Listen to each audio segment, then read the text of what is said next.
పెళ్లైన నెల రోజులకు ఆ నవవధువు తనువు చాలించింది. ఎన్నో ఆశలతో అత్తారింట్లో అడుగుపెట్టిన సదరు యువతి అత్తారింట్లోనే బలవన్మరణానికి పాల్పడింది. భర్త ఇంట్లో లేని సమయంలో ఉరివేసుకుని ఆత్మహత్య చేసుకుంది. భర్త అసహజ శృంగారం కోరికలను తట్టుకోలేక ఆత్మహత్యకు పాల్పడినట్లు మృతురాలి కుటుంబ సభ్యులు ఆరోపిస్తున్నారు.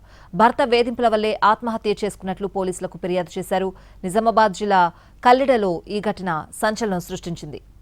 ఇక్కడ చూడండి, ఈ ఫోటోలో ఉన్న యువతి పేరు అఖిల. నిజామాబాద్ జిల్లా ఆలూరు మండలం కల్లెడకు చెందిన శ్రీకాంత్తో బాన్సువాడకు చెందిన అఖిలకు మార్చి 5న వివాహమయ్యింది. అడిగినంత కట్నం ఇచ్చి అంగరంగ వైభవంగా పెళ్లి చేశారు అమ్మాయి కుటుంబ సభ్యులు. పెద్దలు కుదుర్చిన సంబంధం అంతా బాగుంటుందని భావించారు. అఖిల సైతం కోటి ఆశలతో అత్తారింట్లో అడుగుపెట్టింది. కానీ ఆమె ఆనందం నెల రోజులకు మించి లేకుండా పోయింది. పెళ్లైన నెల రోజుల్లోనే 100 ఏళ్ల నరకం చూసింది. భర్త అసహజ కోరికలకు ఆమె బలయ్యింది. బీఎస్సీ నర్సింగ్ చదివిన అఖిల పెళ్లికి ముందు బాన్సువాడలో ఓ నర్సింగ్ హోంలో నర్సుగా విధులు నిర్వహించింది. మార్చి 5న శ్రీకాంత్తో పెళ్లి చేశారు. జీవితంపై ఎన్నో ఆశలతో 3 ముళ్లు 7 అడుగులు నడిచిన అఖిల భర్త అసహజ కోరికలను తట్టుకోలేకపోయింది. నీలి చిత్రాలు చూస్తూ ఆ తరహాలో చెయ్యాలంటూ ఒత్తిడి చేయడంతో తట్టుకోలేకపోయినట్లు మృతురాలి బంధువులు తెలిపారు. ఆ వేధింపులు తాళలేక సరిగ్గా నెల రోజులకు ఇంట్లో ఉరివేసుకొని ఆత్మహత్యకు పాల్పడిందని ఆరోపిస్తున్నారు మృతురాలి బంధువులు. తల్లి వాళ్ళ అక్క పిల్లవాడు, వీళ్ళు ముగ్గురే టార్చర్. వీళ్ళిద్దరు అట్లా పెట్టి ఇట్లా ఈ బొట్టి ఇట్లా పెడితే ఈ బొట్టి ఇట్లా పెట్టినవు, తింటే ఇంత తింటున్నావు, పంటే అట్లా పంటున్నావు అన్ని మొత్తం తల్లి అత్త ఈ వదినే ఆడబిడ్డ వీళ్ళు వేధింపులు ఎక్కువ. లైంగిక వివాదులు వాళ్ళది ఆ రకంగా వేధింపుల వల్ల అమ్మాయికి చేసి బాధపడకు మూగిగా ఉండి వాళ్ళకి ఏ మాట చెప్పక ఏం మాట మాట్లాడకుండా పోతే ఇట్లా ఉంటే మంచిగా ఉండదని చెప్పి ఏం చేసారు చేసి నా అమ్మాయిని చంపేసారు. నాకు నవవధువు ఆత్మహత్య ఘటన నిజామాబాద్ జిల్లాలో కలకలం సృష్టించింది. అఖిల ఆత్మహత్య చేసుకునేంత పిరికిది కాదంటూ కన్నీరు మున్నీరుగా విలపిస్తున్నారు. భర్త వేధింపులతో ఆత్మహత్య చేసుకుందని అతన్ని శిక్షించాలని డిమాండ్ చేస్తున్నారు. ఇట్లా ఇంగ్లీష్లో అది చేయమంటుండే మా అక్క, నేను ఎట్లా చేయాలా అని అంటుంది.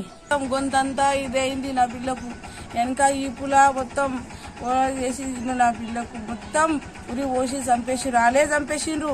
నేను అసలు అమ్మాయిని టచ్ చేయలేను, ముట్టుకోలేను, నాకు అమ్మాయితో ఏం సంబంధం లేదు, ఆమెనే పెట్టుకుంది, ఇంటికి వెళ్ళాలి, అమ్మోళ్ళ ఇంటికి వెళ్ళి వచ్చా అన్న విషయం చెప్పిండు సార్. నిన్న పోస్ట్ మాస్టర్ దగ్గర పోయినాం. పోతే మొత్తం వెనక బ్యాక్ సైడ్ గీచినవి ఉన్నాయి, చేతులకు గీచినవి ఉన్నాయి, మొత్తం ఇక్కడ మొత్తం బబుల్స్ వచ్చేసినాయి సార్. ఒకటే సైడ్ బట్టి గుంజినట్టుగుండ్రు. ఆమె అయితే చేసుకుని, ఎందుకంటే ఇన్ని సంవత్సరాల ఎంతో మందికి ప్రాణాలు పోసిన ఆమె ప్రాణం తీసుకునేంత చిల్లర పని అయితే చెయ్యదు.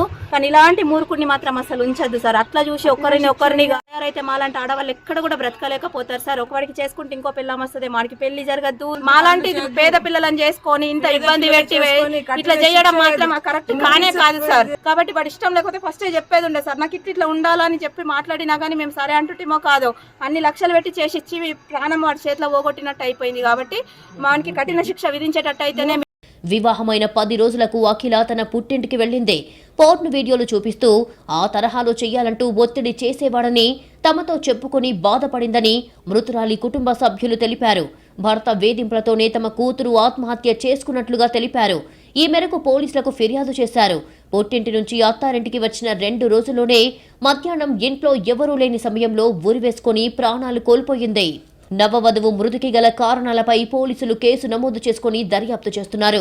పెళ్లైన నెల రోజులకు అఖిల ఊహించని రీతిలో మృతి చెందడాన్ని కుటుంబ సభ్యులు బంధువులు జీర్ణించుకోలేకపోతున్నారు. కన్నీరు మున్నీరుగా విలపిస్తున్నారు. అఖిల మృతి జిల్లాలో చర్చనీయాంశంగా మారింది. మృతికి గల కారణాలపై పోలీసులు లోతుగా దర్యాప్తు చేస్తున్నారు. మృతురాలి బంధువులు ఆరోపిస్తున్న కోణంలోనూ విచారణ చేస్తున్నారు పోలీసులు.